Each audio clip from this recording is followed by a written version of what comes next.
Guess what, Rosalie? My family's coming over and you're in charge of hosting them at this fancy restaurant. Can you handle that? Oh, and by the way, do you know how to manage money? You didn't save anything, did you? Rosalie was puzzled. What do you mean? What's mine is yours. So, this restaurant you own. It's mine too. Everything's free. That sounded crazy to Rosalie. Her husband Kyle seemed clueless, thinking he could just invite the family over and not pay. Something wasn't right. Plus, he didn't seem to get it. He was about to land himself in trouble. Kyle, we can't give everything away for free. But don't worry about the money. I know you don't have savings, and I knew you were inviting the family today. So, I already arranged for someone else to pay in advance. Stop lying. I never mentioned inviting the family, and none of them said anything about being billed. My husband insisted, gesturing toward our relatives. His parents, his brother, his wife, and a few others were chatting with a waitress nearby. He smirked and made fun of them while I struggled not to burst out laughing, my lips twitching. I've been getting ready for this day. I'll do my best to entertain them, just like you want, I replied, smiling to myself as I listened to him. Our in-laws approached. Hi, Rosalie. We're here to visit today. What a lovely place this is. Everyone seems to be having a great time, they said warmly, their demeanor a sharp contrast to my husband's. Mom, Dad, thanks for coming. Rosalie's happy you're here. Today's on me, my husband said casually, even though he planned to eat for free. He lied effortlessly, not just to his parents, but probably to his brother and other relatives too. He's lied before, but he's so confident he won't get caught because everyone sees him as the perfect son. Rosalie's really been excelling. She took over the restaurant from her late parents and has been running it impressively. It wasn't easy at first, but she turned things around. She's my pride and joy, he boasted to his parents, deliberately praising me, his pride and joy, to deceive them. But in reality, he barely sees me as more than a maid. As he spoke, my in-laws turned to me, nodding in approval. They've always recognized my efforts since the beginning of our marriage. Their kindness shone through their eyes. Meanwhile, my husband subtly changed his expression, silently warning me to keep quiet. Rosalie's been working hard, and Kyle's doing well too. Everything's going smoothly at Brown Trading, right? Your salary's been increasing, hasn't it? They asked. Yeah, that's correct. I'm respected at Brown Trading, and my boss has high hopes for me. I aim to lead my team through actions and results, and I'll keep up the good work, my husband replied confidently. That's our son, all right. Spending $155,000 like that isn't something just anyone can do, his parents remarked proudly, but my husband's expression darkened slightly at that moment. Today, we have 15 relatives dining with us, including my in-laws and brother-in-law's family. It's $11,000 per person, totaling $115,000. I calculated silently, knowing my husband was trying to get it all for free, unaware of the cost. When he realized it was pricier than he thought, he quickly regained composure to avoid exposing his lie. This one's on me, everyone. It's the least I can do. I just got my bonus, so no worries at all. Leave it to me, he declared, puffing up his chest as the in-laws chuckled softly. Checking the time, it was 6:00 p.m., so I guided my husband and in-laws to their reserved seats. The other relatives followed suit. Just as they were settling in, my husband shot me a creepy grin. An hour later, I approached their table in the banquet room. They were enjoying themselves, oblivious to the surroundings. Feel free to order more, everyone. It boosts restaurant sales, and Rosalie will be delighted, so go ahead, my husband encouraged, each word accompanied by a flurry of extra orders. With the banquet meals and additional orders, the bill had surpassed $20,000. Everyone assumed my husband, a corporate elite with a hefty income, was treating them. While some hesitated, my husband seemed to push them to order more. That's when I decided to set the record straight, loud enough for all to hear. Since it's Kyle's treat, I had $60,000 transferred yesterday, so everyone, please enjoy yourselves without holding back, I announced, causing a buzz of surprise among the relatives. $60,000. Classic Kyle, were words of almost admiration that flew around. While the relatives reacted like this, my husband wore a bewildered look, clueless about what was going on. I didn't miss his expression and added a line to start my counterattack. Well, the $60,000 isn't for the food. It's for alimony, actually, I stated, causing puzzled looks among the buzzing relatives. Alimony, Kyle? What's this about alimony? One of them asked. No, I don't know about any alimony. Sometimes Rosalie jokes around, so please don't mind her. Come on, Rosalie, don't upset everyone with jokes like that. My husband tried to brush it off, but he was clearly the most troubled. His face was smiling, but his eyes told a different story. The way he looked at me was terrifying. But it wasn't done. Kyle, you're the one making uncomfortable jokes here. I think it's time the family knew that, right? I said firmly, handing him a piece of paper and a bank book. As he examined them closely, his face turned pale. The alimony is for cheating. Kyle has been unfaithful. He's not the person you all think he is. He can lie and deceive people without a second thought, I revealed. The atmosphere in the banquet room shifted abruptly. The once lively chatter ceased, replaced by an eerie silence. The document I handed to my husband was the original alimony claim, and the bank book showed a record of a $60,000 transfer. Everyone's attention was fixed on my husband and me, and silence lingered for a few seconds. But it was my husband who broke it. How funny, Rosalie. That's quite something. It looks just like a real statement in a bank book. But really, this is going too far. There's no way I would cheat. It seemed like he had shifted back to his usual confident demeanor, but that confidence quickly faded, and I couldn't help but smile. What are you talking about, Kyle? You're the one who's gone too far. Not only cheating, but also trying to bully me into eating for free, lying to all the relatives that it's your treat. That's too much of a joke. Correct yourself quickly, everyone. Don't take Rosalie's words to heart. Without needing to say anything, the relatives seemed unable to believe it outright, and no one spoke up. I didn't react to my husband's words either, just watching his actions closely. Gradually, he started to panic. That's when he tried to get his parents on his side. Dad, Mom, tell her to stop these senseless jokes at a time like this. Ah yes, everyone calm down and listen to me, his dad began. Rosalie isn't making any senseless jokes. She's just stating the facts. It's undeniable that Kyle has been unfaithful, and she's not threatening Rosie. He's trying to get today's meal for free too. What are you two even saying? Are you taking what Rosie said seriously? That's not funny at all, my husband protested, but his parents seemed convinced. The only thing that's not funny is this situation. We've come here knowing everything to confront you, I declared. Yes, I had already confessed everything to my in-laws, revealing how my husband uses his outward kindness to play the dutiful son while behind the scenes he's up to no good. Even as we waited for our reservation time, he tried to deceive his parents, but they saw through his lies. Enough. I would never deceive everyone. You're ruining the good mood we had, Rosalie. What are you going to do about this? My disclosure and having the in-laws on my side were completely unexpected for him. He visibly started to lose his composure, standing up and glaring at me intensely, as if he might lunge at me any moment. Come on, brother, calm down. Let's sit down and talk this over calmly. Nicholas, you believe me, right? Interjected his brother, my brother-in-law Nicholas, cutting through my husband's angry shouts. Nicholas, busy with his own job, was attending today with his wife Yasmin. I knew Nicholas and my husband had been close since before I started dating him, and he is as gentle and consistently smiling as the in-laws. However, Nicholas's next action would utterly defeat my husband. He pulled a thick envelope out of his bag and handed it to my husband, saying, You believe me, right, brother? How can I believe you when you've been cheating with my wife, Nicholas? You what? My husband's accusation hung heavy in the air as Nicholas handed over the envelope.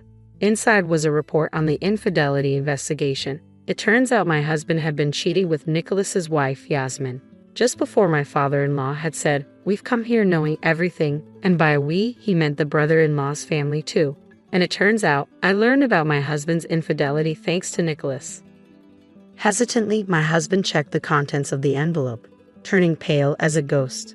Inside were numerous photos of him cheating with Yasmin, pictures of them dining at a fancy restaurant, looking into each other's eyes. There were photos of them being cozy in a car and others of them embracing and kissing in front of a hotel. There's no way he could just say they were just going out. It was indeed a decisive moment, a hellish scene. Is this a joke? Unbelievable, Kyle did this, were the whispers I heard. The relatives around us were in turmoil, and the banquet hall buzzed in a whole different way. For my husband, it couldn't have gotten any worse. He was completely flustered now. No, wait. This investigation report is fake. The photos must be doctored because I haven't cheated with Yasmin. We didn't cheat, right? He pleaded, trying to enlist Yasmin's support in his last-ditch effort. Immediately after Yasmin, now the center of attention, bowed deeply to the floor in full prostration. "Everyone, I am terribly sorry. I have had an affair with Kyle." Yasmin's confession stunned the room. My husband in particular was visibly shaken. He hadn't anticipated Yasmin fully admitting to the affair. He had been insisting the alimony bill and the bank book were fake, only thinking of himself and taking me for granted. He couldn't have imagined this.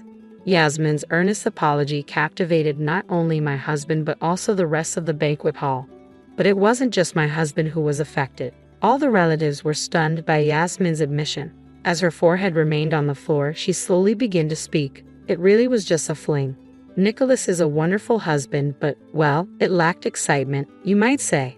Just doing housework and waiting at home for Nicholas to return, I started to feel like my life would forever be the same. And suddenly, I got bored. When I approached Kyle, he was happy to go along." Everyone listened in silence to Yasmin's voice, mixed with regret and reflection. As she raised her head and revealed more truths, I tried to end it immediately, knowing it was wrong. But Kyle got serious about it. He threatened to expose everything if I tried to break it off. I know it sounds like an excuse now, but I am truly sorry. Yasmin's confession left the relatives staring in disbelief at such a lack of morals. Yasmin had initiated the affair, and though she was threatened, it's hard to completely sympathize with her. But she came here today to admit her mistakes and apologize, which is somewhat redeemable. However, my husband tried to escape by lying and making excuses, unaware that he was just tightening the noose around his own neck. He really is a fool, brother. It's all useless. I, Rosalie, and our parents know everything. I'm going to demand alimony from you, and you're going to pay Nicholas. When did you realize? You didn't even do an investigation. You must have been sure, right? Yes, I heard it from someone I truly despise, you, brother. Right, Rosalie? That's right. It wasn't just Yasmin. He had his hands on other women too. What, Rosalie? How much do you know? Just give me a break already. Too bad, Kyle. I know everything, and if anyone should be asking for mercy, it's us. I never thought you'd even make a move on an employee at a restaurant. I continued, then called a woman into the banquet hall. This woman was the waitress who had been talking with the in-laws, Nicholas, Yasmin, and several other relatives while they waited for their reservation time. Turns out, while having an affair with Yasmin, my husband had also been making advances towards this waitress. She had also attended the same school with me back in our student days. Before even consulting Rosalie, who was the restaurant owner, she came to me. Kyle had threatened to destroy your family if you spilled the beans to Rosalie. You're really horrible. I've said it before, but we know everything, brother. All you can do now is admit your guilt and apologize, just like Yasmin did. Kyle, let me ask you something. Why would you deceive Rosalie to carry on with your affairs? From what we can see, Rosalie has been nothing but supportive. She's been managing the restaurant that she inherited from her parents and taking care of home as well. What does she ever do to you? Under the cold stares, my husband flinched at his father-in-law's question. I thought there was no valid excuse for infidelity, but if I had been unconsciously pushing him into a corner, I wanted to reflect on myself too. Awaiting his response, what he said next was shocking. I married Rosalie because I felt sorry for her. Before our marriage, she was struggling to turn the restaurant around with both parents gone. I was the only one she could rely on. I couldn't live without that feeling of superiority. And then what? Rosalie managed to turn it around. The restaurant became popular, and suddenly I found it boring. That's why I thought of dumping her, my husband said, smirking as if he had nothing to lose. Despite already knowing his true nature, a deep disgust welled up from within. It seemed he viewed everyone but himself as mere tools. The cold stares from the relatives quickly turned to pity. A feeling of superiority felt good, got bored, and decided to dump her. Kyle, do you realize what you're saying? You're successful in your big company because Rosalie supported you. Don't you have any gratitude? No, you're wrong. I succeeded because of my own skills. Besides, isn't it normal for a wife to support her husband? Does a mother serve a father expecting gratitude? No, right? Rosalie served me because she loved me. It's presumptuous to expect gratitude for that, my husband argued. Enough, Kyle. I find you repulsive. We are cutting ties with you, but we will watch you until you take responsibility. Be prepared. Fine, cut ties or whatever. I have a stable job. I can live on my own. In fact, it's a relief, right, Rosalie? You can enjoy life more without me around. I'll pay whatever alimony or anything else, so don't worry." My husband laughed, seemingly without a care. Looking at him, I thought again, he doesn't understand anything, knows nothing at all. "Really? You can pay alimony? Aren't you about to be sued by your company, Kyle? A lawsuit for damages isn't cheap, you know," I retorted. "What? The company's suing me? That's ridiculous. You were bragging today, weren't you, that you're respected at Brown Trading, that your boss has high expectations, that you lead your subordinates with actions and results. But it was all lies. In reality, you've been threatening your subordinates and embezzling company money." "What? I would never do something like that. I rose through the ranks on my own merit." "Don't talk nonsense when you know nothing," my husband protested. "What you don't know, Kyle, is that all the subordinates you threatened have come forward. The company has been aware of the issue for a while. But you don't have to believe me, I'm just stating facts. It'll be interesting to see how far you fall," I explained to him in a calm tone, trying to make him understand. And the color drained from his face. If he really had no idea, he could have laughed it off. But the truth is, he was misbehaving at work too, so denying it was impossible. Seeing the realization dawn on him, he quickly turned, pleading, "Rosalie, you're right. I knew nothing. I'd only said those things because I wanted to leave. Please continue to support me if we divorce now." I stopped him right there. "Don't say anything more. The relatives are about to tear you apart, Kyle. It's too late for anything now, and it doesn't matter whether you knew or didn't know. No one will help you, and you'll get your wish to live alone. Oh, and by the way, make sure you pay for today's bill. It was your treat, wasn't it?" The moment I said this, Kyle collapsed to his knees. No one reached out to help him. Today, after threatening me, deceiving the relatives to get a free meal, he finds himself unable to get off scot-free. Afterwards, I filed for divorce, and Kyle was sued by his company. Kyle ended up incurring a significant amount of debt. The reason Kyle had no savings despite dealing with Brown Trading was that he was footing the bill for entertainment expenses with the employees. However, this entertainment was merely a pretext. In reality, Kyle was just squandering money at nightclubs. Given that Kyle, who had a high-paying job, had no savings, it's clear he had been recklessly spending his money. This was entirely Kyle's own doing, so he should have dealt with it himself.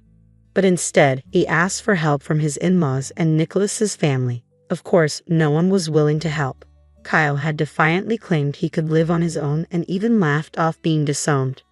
So it's no surprise, yet Kyle continued his futile attempts and kept sending messages to my smartphone incessantly. "I was wrong. I shouldn't have cheated. I regret it. Please help me."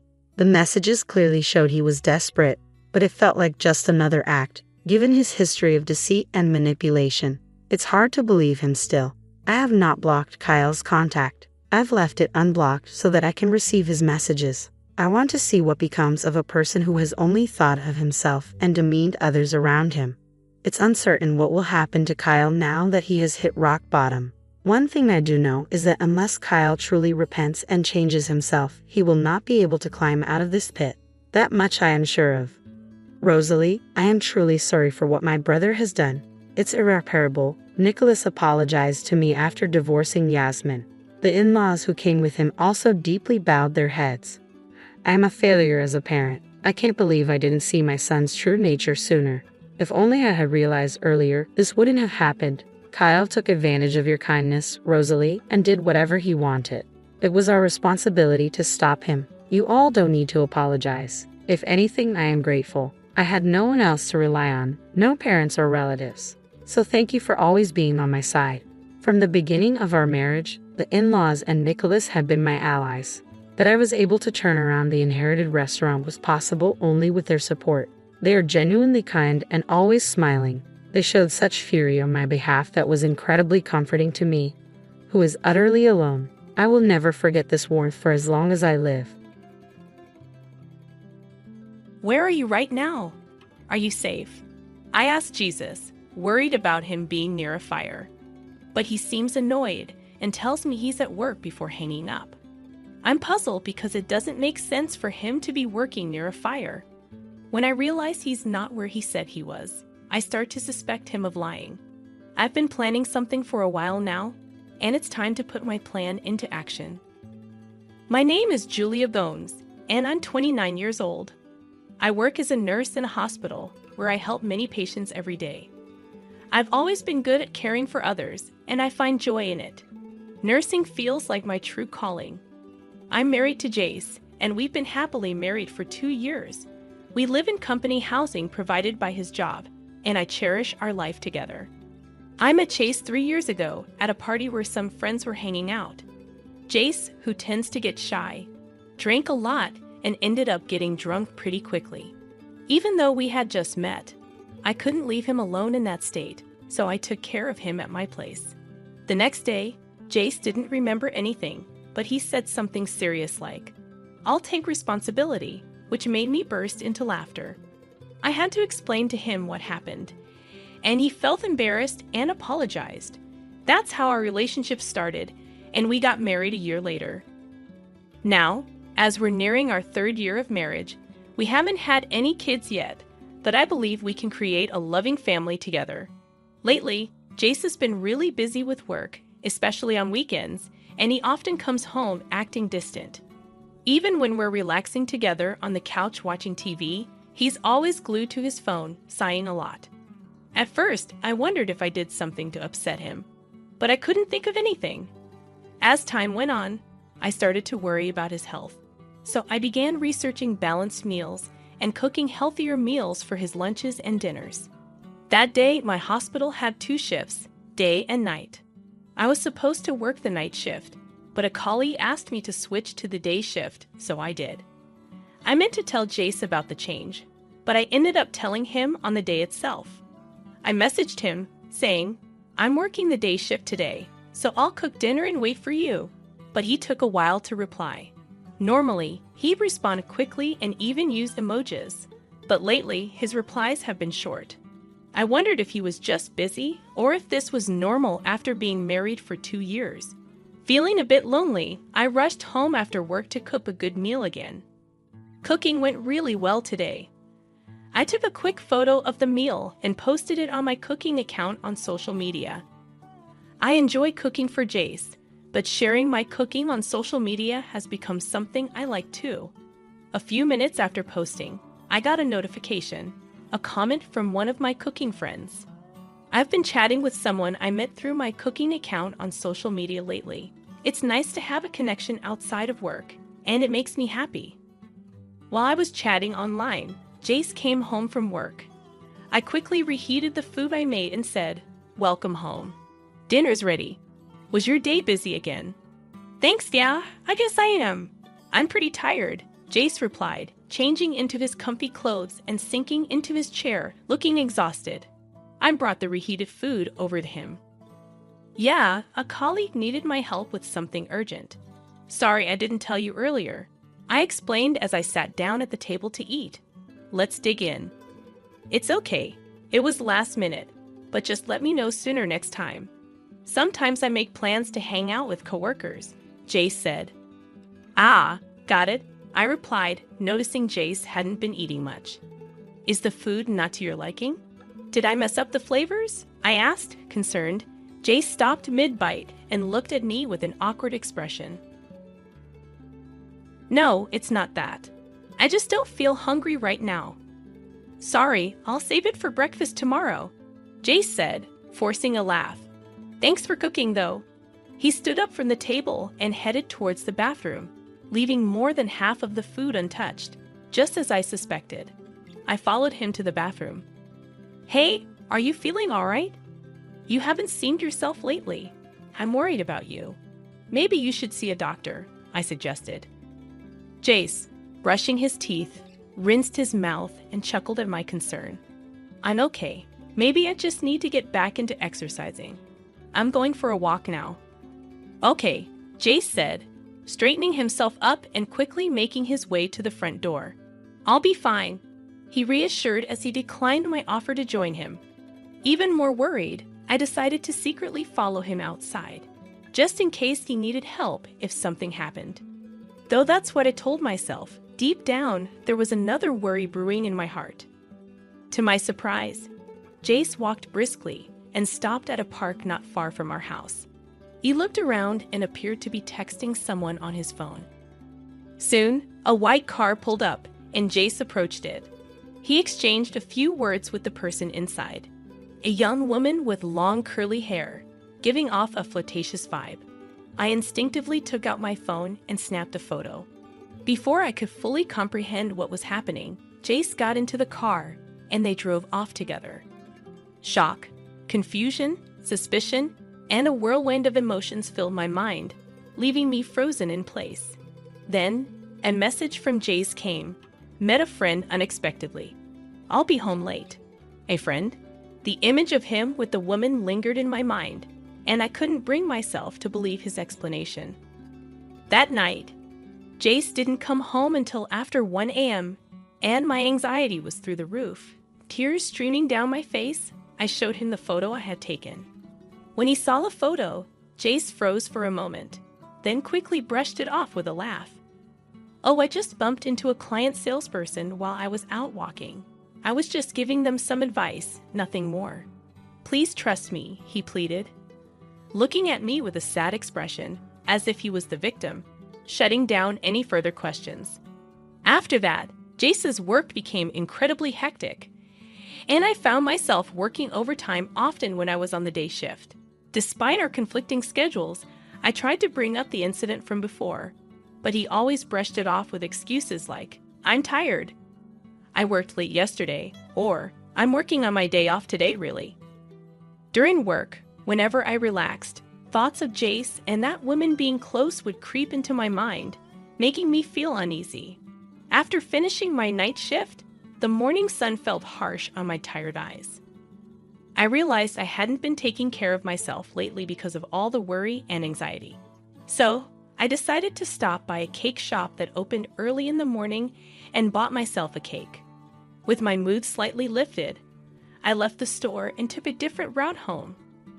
There were many hotels in the area, and I often saw couples who seemed to be up to something. But maybe because it was early morning, the area was quiet. As I walked carefully to avoid damaging the cake, thoughts like, I have some tea at home, maybe we can enjoy it together, crossed my mind. Then, out of the corner of my eye, I saw a young man and woman coming out of a hotel on the opposite sidewalk. I glanced over casually, but then I froze. There was Jace, with his sleepy smile, and the woman with the long curly hair from the car that day smiling back at him. The cake slipped from my hand and splattered on the ground. In that moment, all I could think about was gathering evidence. With trembling hands, I took out my phone and snapped a picture of them arm in arm, smiling at each other. They looked like a couple in the photo. My heart raced, and I broke out in a cold sweat, realizing that Jace had been lying to me. All I could see was the fallen cake box and the damning photo of them staring back at me. In the back of my mind, I knew I couldn't stay with him anymore. One day, after a series of events confirmed my suspicions about Jace, the word divorce started to feel like a real possibility. I was working my usual day shift, busy with tasks. Suddenly, I heard sirens in the distance, signaling that fire trucks were passing through the neighborhood. It wasn't just one truck, but 2 or 3 in a row, which made me worry that there might be a fire nearby. After finishing a phone call and taking a moment to catch my breath, 2 colleagues returned from a patient's room, discussing how frightening it was. Good job. What's going on? I asked, sensing there might be trouble. They lowered their voices and told me there's a fire at Company A. A patient we passed in the hall mentioned it. Company A? A fire? Those words sent a shiver down my spine. Excusing myself from my colleagues and clutching my phone tightly, I hurried to a quiet spot. Company A, where the fire was reported, was where Jace worked. With a sense of dread, I called Jace. Like every morning, I had seen him off to work. Since the events that had unfolded, we hardly saw each other at home and rarely spoke. But I never missed saying goodbye to him in the morning. Please pick up, I whispered to myself, hoping Jace would answer. After several rings, I heard his voice on the other end, asking, Hello? Where are you? Are you okay? Despite my half-shouted relief, Jace sounded annoyed. What's going on all of a sudden? I'm at work, you know. Don't call me during work hours, he grumbled before hanging up abruptly. All I heard was the end of call beep in my ear. While I was glad to know Jace wasn't in the fire, I felt a deep unease. It didn't make sense for him to be working, as if nothing was happening. His dismissive attitude towards my concern only added to my frustration. He probably wasn't at work at all. I saw him off to what I thought was his workplace, but it must have been somewhere else. Maybe all this time, without realizing it, I've been seeing him off to another woman's place. Out of the corner of my eye, I thought I saw shimmering long curly hair. With determination, I dialed a certain person's number on my clenched phone. After finishing my work safely, I rushed home and started packing up the furniture and appliances in the house. Then the doorbell rang, ding-dong. But it wasn't Jace at the door. It was a friend from college who knew about my situation with Jace and had offered to help me leave. Despite my sudden request for help moving my belongings from work, she readily agreed. "Thank you so much. I'll treat you to something next time," I said, feeling apologetic. But she just smiled and replied, "You've been through a lot, haven't you? I'm always here to help." I felt grateful for having such a good friend, a feeling that had faded recently, and my heart warmed. Together, we moved out the furniture, appliances, and clothes I had prepared into the car. The room, now empty of the belongings I had accumulated since my single days, felt stark and bare. Looking around, I questioned if I had any lingering attachments to my past life. "No, I don't need it anymore," I decided, feeling no pull to stay. With determination, I headed towards an apartment near my workplace. On the day I saw Jace leaving a hotel with another woman, I had rushed to a real estate agent. I wasn't sure about divorce yet, but I had rented the apartment just in case. I felt satisfied with my decision. I unpacked the items in the apartment and then remembered something. I grabbed my phone and dialed the number, waiting for the robotic voice guidance to start. Hours later, after settling in from the move, I was taking a break when I received a call. Glancing at the display, I saw Jace's name. I took a deep breath before answering. "Hello. Julia, where are you? I came home to an empty house, and my phone isn't working. What's going on?" Jace's voice sounded frantic. "Most of the stuff at home belonged to me, so I took it with me.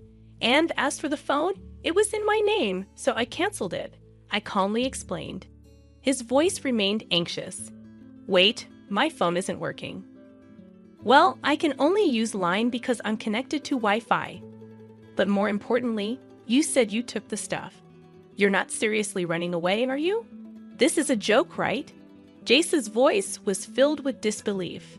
As I listened to Jace still not grasping the situation, my irritation grew. "Are you seriously saying that? Don't tell me you forgot about the call this afternoon. Someone who's at work can't just keep working calmly when there's a fire happening, right?" Struggling to control my anger, I asked something I had wanted to know for a long time. "Where were you and who were you with instead of going to work?" There was a moment of silence from Jace. Then, reluctantly, he began to speak. "Look, the story about bumping into a female client while walking, it was a lie. The truth is, she's a colleague from work, and I was at her place today." "What?" Jace's confession was exactly what I had anticipated. He had been involved with the company receptionist, Savannah, for about 6 months. They would meet on the days I worked the night shift. Lately, as Savannah became more demanding, he had started lying about working overtime on his days off just to see her. Today, they had both taken paid leave and spent the day at Savannah's house. They only found out about the fire when Savannah's phone rang with a call from their office.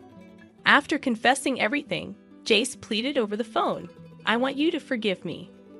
What a joke, I thought bitterly. "I'm glad to finally hear the truth from you, Jace," I said. "Despite our short marriage, I have been trying to build a good family life." Jace tried to interrupt, but I didn't let him. "I want a divorce because of your infidelity. Let's handle the details through our lawyers. Goodbye." Afterwards, the fire at company made headlines in the local news, becoming a big story. When I saw the news, I was stunned. The culprit behind the fire was none other than Jace's mistress, Savannah.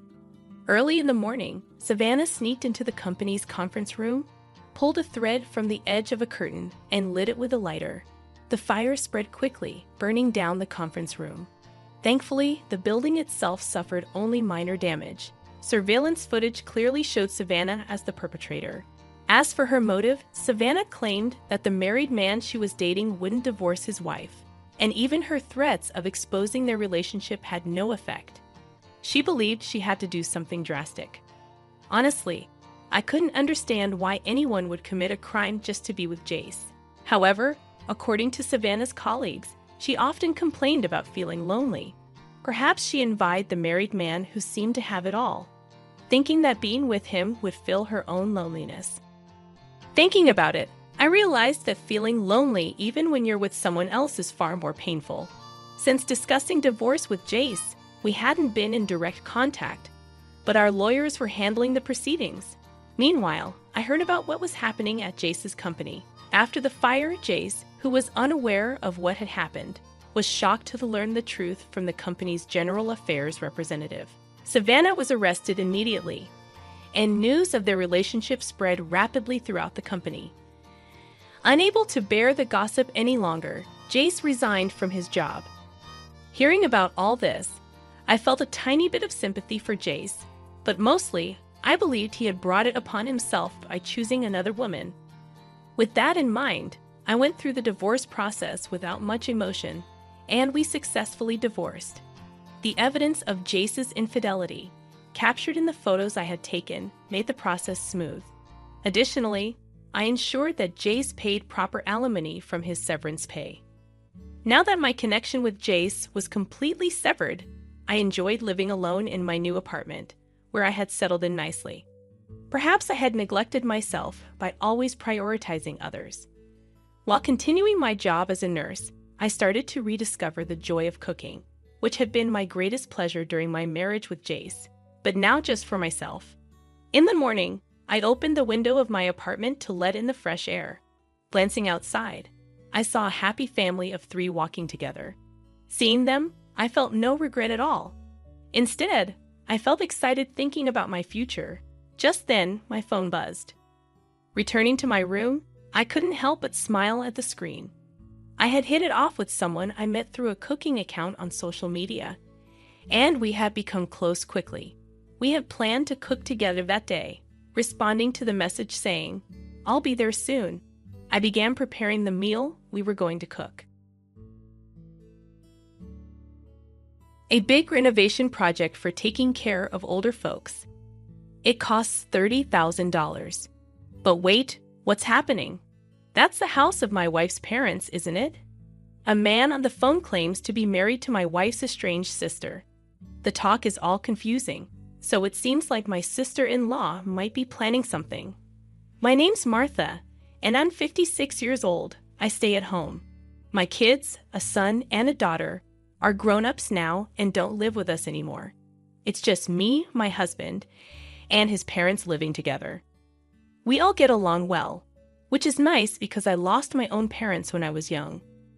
My husband and I were supposed to live with his parents when we got married, but my mother-in-law, who had a tough time with her own mother-in-law, had the house changed so we could have our own space. Even though we share the house, we each have our own private area. That's probably why we get along so well. My husband still works during the day, so I spend a lot of time with my in-laws. One day, while my father-in-law was busy on the farm, I was getting lunch ready in the kitchen. I planned for us to eat outside together. Then we got a call from one of my father-in-law's friends on the farm, saying he fell and hurt himself. They rushed him to the family doctor in a truck. My mother-in-law and I left the food and hurried to the hospital.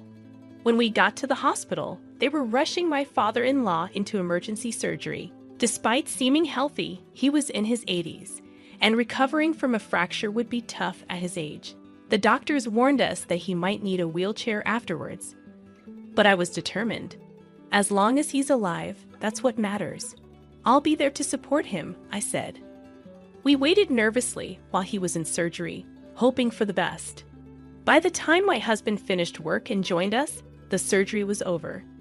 We were relieved to see my father-in-law sleeping peacefully in his hospital room, without any major complications. We decided to stick together and support him through his recovery. But sadly, Our hopes were dashed when my father-in-law passed away suddenly a month later. His age had made him vulnerable, and he caught an infection after the surgery. Since many of his friends and relatives were also elderly, we didn't want to upset them by spreading the news of his passing.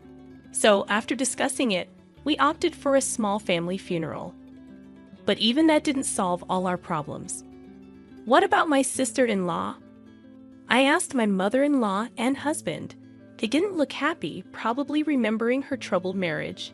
My in-laws weren't happy about my sister-in-law's marriage. They strongly opposed it. While my husband wasn't as against it, he wasn't thrilled either. This created tension between them, and their relationship became distant. But she was still their daughter, so shouldn't she be allowed to attend the funeral? They agreed that if we could find her, she could come. But we couldn't reach her, so the funeral went ahead without her. It's just how things are with her. It's fate. Don't worry about it, Martha. My mother-in-law told me as we returned home from the crematorium with my father-in-law's ashes. My father-in-law's sudden death caught us all off guard. We weren't prepared for it mentally. We rushed through the funeral and cremation. We held his ashes, lit incense, and spent the next few days feeling lost. It's easier when my husband is here. We can talk and support each other. But when he's at work, I can't bear being alone in the quiet house, so I go to my mother-in-law's room. I know my mother-in-law is going through even more pain and sadness than I am. After all, she lost her husband suddenly, someone she had been with for so many years. So even though it's hard, I try to act cheerful around her. But my mother-in-law was more accepting of the situation. I thought I'd be in this state for the next 49 days, but yes, we can go through his things later. But you know, I'm already over 80, my mother-in-law said. You look so young for your age, mother-in-law, I replied. Not being sick often, she'd mentioned that the only time she was ever in the hospital was when she gave birth. Basically, she was telling us that she's healthy and we don't need to worry about her. You're so kind, Martha, but while I can still move around, I want to go through our things, including his, she said. I get it. It's important to keep those memories safe, like my father-in-law's belongings, I replied. Got it. Just tell me if you need any help, I offered. She asked me right away to help her reach things that were too high for her.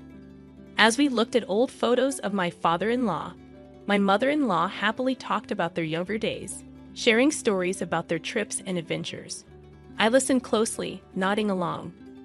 The phone rang, breaking the quiet of the room. Since my mother-in-law doesn't use a smartphone, the landline is her main way of communicating. I wonder who's calling. Only a few people usually call, and they're all close friends who know what's been going on, I thought. It could be important.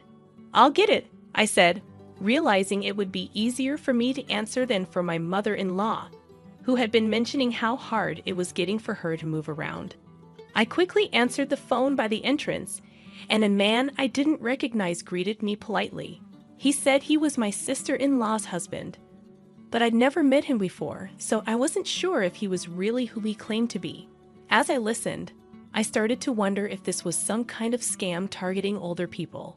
Then he said, I want to talk to you about the home renovation for caregiving, but my father-in-law had already passed away. Why was he bringing up caregiving renovations now? Did he get the wrong house? No, my mother-in-law didn't need that level of care. Excuse me, but are you sure you have the right house? I asked cautiously. The man claiming to be my sister-in-law's husband mentioned her maiden name, which matched my husband's family. So there was no mistake that this was their family home. Plus, the name matched my sister-in-law's. It's true that the woman you mentioned is my husband's sister. Thank you for believing me. With all the trouble our marriage has caused, I was worried I had made a bad impression again, the man said. I wasn't sure why my in-laws were so against my sister-in-law's marriage, but I didn't get a bad impression from this man at all. In fact, he seemed very humble and sincere. My brother-in-law explained that he heard the caregiving renovation would cost around $30,000. He felt bad for any trouble he may have caused and wanted to make up for it. He planned to pay the $30,000, but couldn't get the money ready by the deadline. He called to ask if we could possibly wait and extend the payment deadline. It's awkward to let him explain everything before saying this, but since he spoke with such passion, I failed to convey the truth. I thought to myself, thanks for being polite. Now, about the extension, just hold on a sec, I said, then turned to my mother-in-law. When did you find out about the changes to caregiving? I asked her. My father-in-law was really healthy and was working on the farm until recently, she said. So you didn't need any caregiving help at all? I double-checked. No, not at all. Wait, are you talking about the past? She realized. Yes, my father-in-law died. We buried him and cremated him recently, I told him. I understand. Well, I could imagine him getting flustered on the phone. He must be confused because of what his wife told him and what actually happened. I had planned to stay like this until the 49th day, but yes, we can go through his things later. But you know, mother-in-law, I'm already over 80. You seem much younger than 80, mother-in-law. She rarely got sick. She'd mentioned that the only time she went to the hospital was to give birth. Basically, she was saying she's healthy and we don't need to worry about her. You're thoughtful, Martha, but as long as I can still move around, I want to organize my stuff, and his too. I get it. I don't want anyone else going through my father-in-law's things and memories either. Got it. Just tell me if you need a hand, I said. She quickly asked me to assist her in reaching things that were too high for her.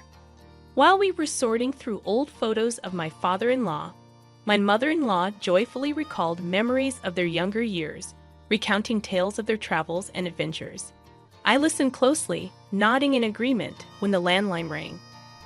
Since my mother-in-law doesn't have a smartphone, the landline is her primary way of communicating. I wonder who that could be, I remarked.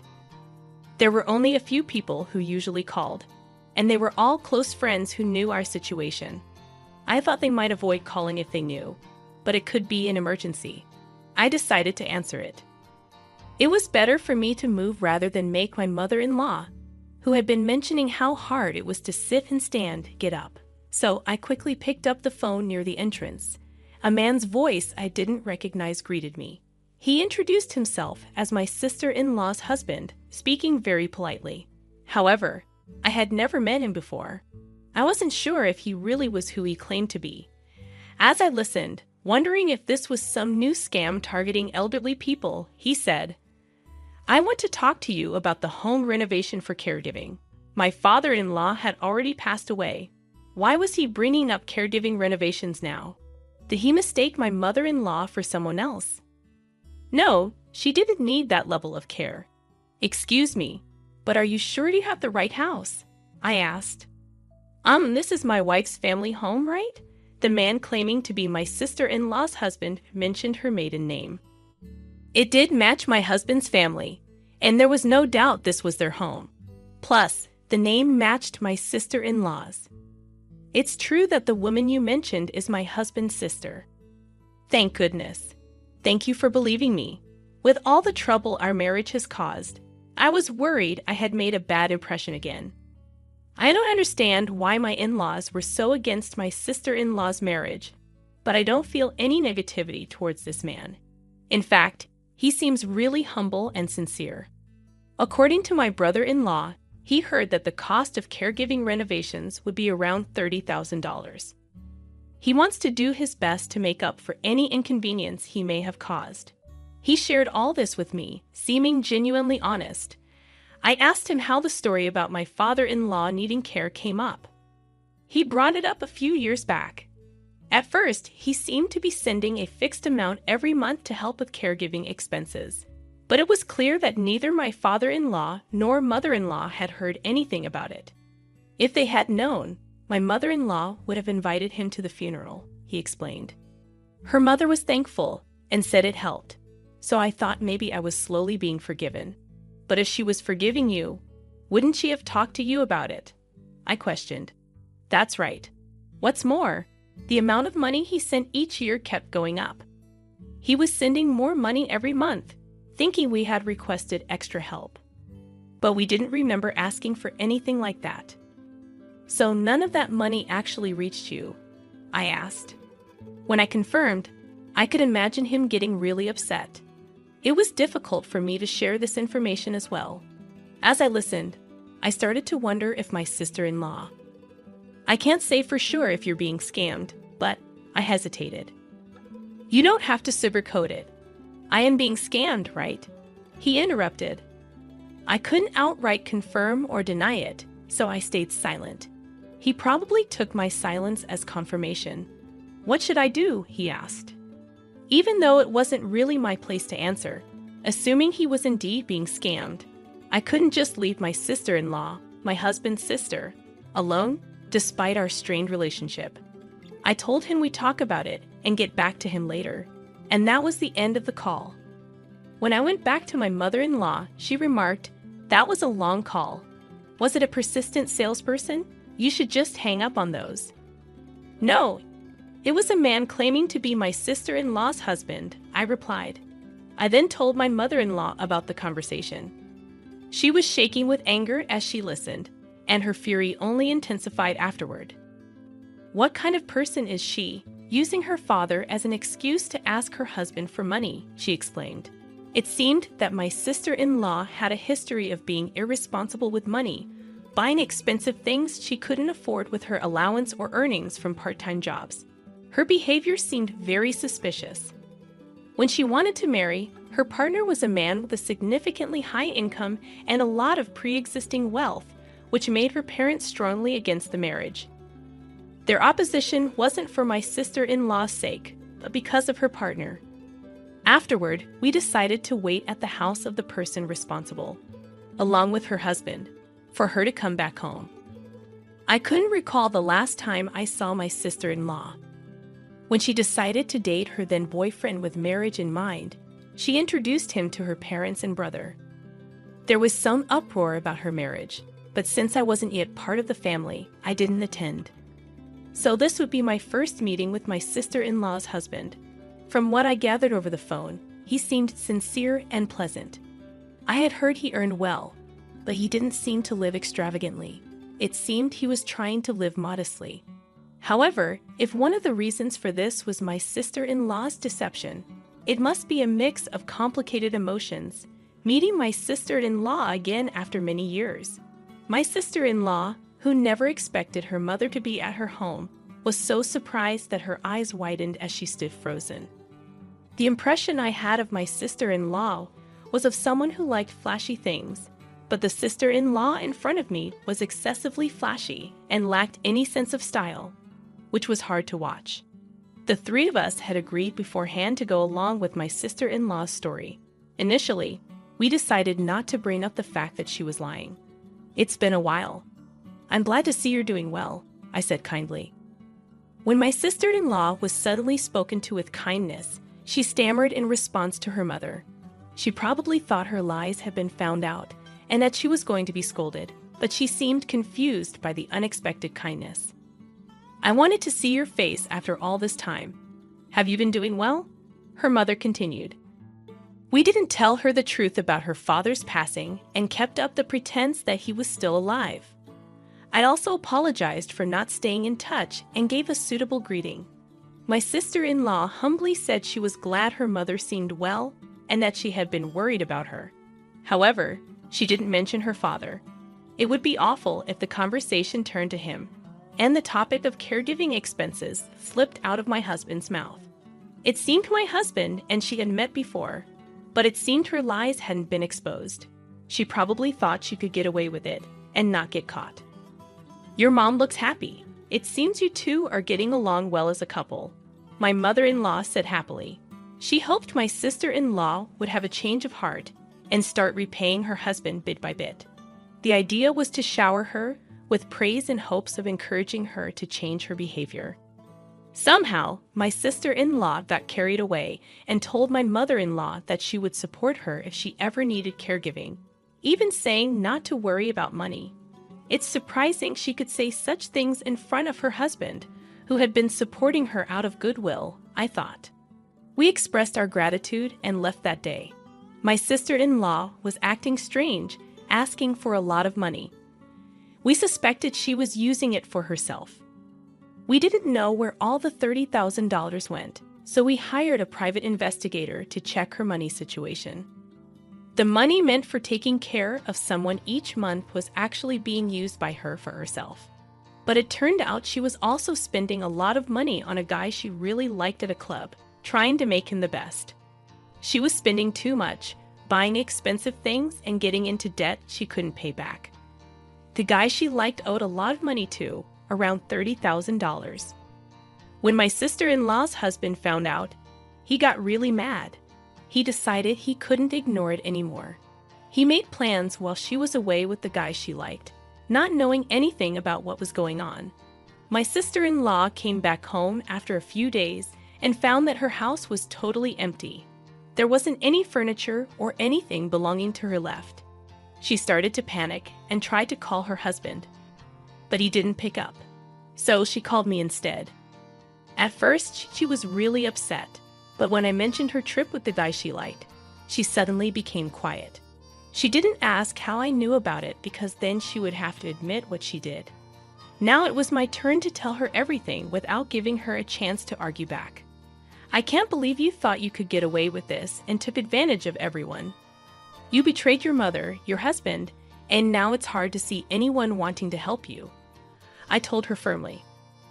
I also mentioned that the excuse she used about her father-in-law wasn't valid anymore because he had passed away.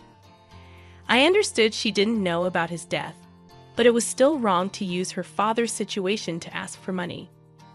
I let her know that her ex-husband also found out the truth, and feeling abandoned, she screamed like a mad person over the phone. Her ex-husband didn't want to talk to her, and to avoid troubling my elderly mother-in-law any further, I offered to be the middle person between them and my sister-in-law. She kept causing a scene over the phone. It was kind of sad to see her like this, not even realizing her father had passed away and still using him as an excuse. She might feel sorry for it later, but it's too late now. I gave her one final message. Your ex-husband plans to ask for all the money back that you gave to the guy at the club. You'll have to find a way to pay off the $30,000 debt on your own. Later, she got legal documents from a lawyer. She wanted to talk to her husband about it, but he refused. He was really angry and didn't want anything to do with his ex-wife, even for legal stuff. Without any agreement, my sister-in-law had to live on a tight budget and work hard. She couldn't afford to spend money at the club anymore, and the guy she liked stopped paying attention to her, leaving her with just the big debt she owed. Sometimes scary debt collectors would come around. My sister-in-law was naturally scared, always worrying about the lawyer's letters and the debt collectors showing up. As for the rest of us, we went back to our normal lives. It took a while to go through my father-in-law's things, but we decided to move on as a family, including his part. Recently, my mother-in-law has been getting weaker, and I think she might need care soon. Since we couldn't help my father-in-law, my husband, and I agreed to do our